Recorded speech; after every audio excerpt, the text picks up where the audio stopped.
Video is just being circulated about the conditions of the ferry in Mombasa. My question is, yes, I know there are people who cannot absolutely avoid that ferry because you have to get to work, financial problems, common mwananchi problems, and I get that. But now I'm going to talk about myself and how I feel about the ferry. There's this incident that happened in 1994. A lot of people on this app were not born. Millennials, they know. So in 1994, this ferry, and this is where my fear for the ferry came in. This ferry was being, it was as usual, crossing over to the other side. It reached the middle.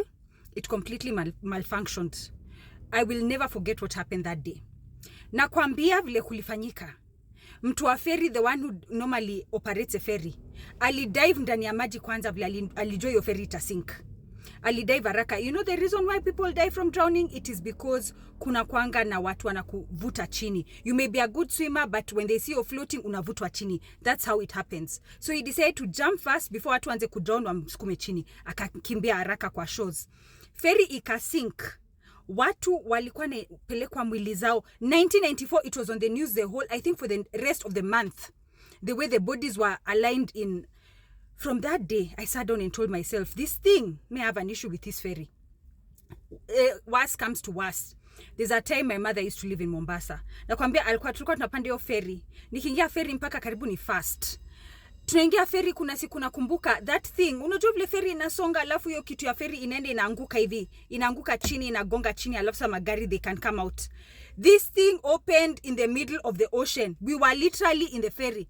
Ilifunguka in the middle of the ocean. Ikafunguka. Nakwambia hiyo time ndio nilikuwa hata tumeanza kujua nani atabeba nani, tuanze kuruka kwa maji haraka tutoroke, because like I said, drowning happens even when you're a good swimmer. It'll happen because why? Because people are pulling you down. Nakwambia vile ferry ilifika chini, that was the last time nilisema hiyo South Coast wacha ikae. Kama tunaenda mahali South Coast siendi. But now the thing is, there is a highway that was created so that you avoid the ferry.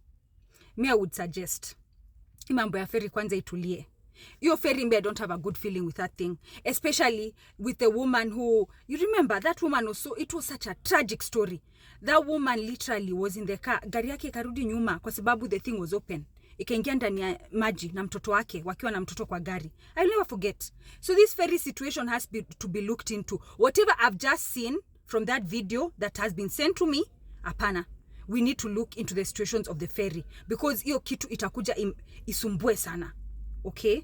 This is a very big thing. This is a very big problem. Hata siamini hiyo ferry bado inafanya. Why is there a ferry even when there is a whole road that can be used? Afadhali utumie njia ndefu.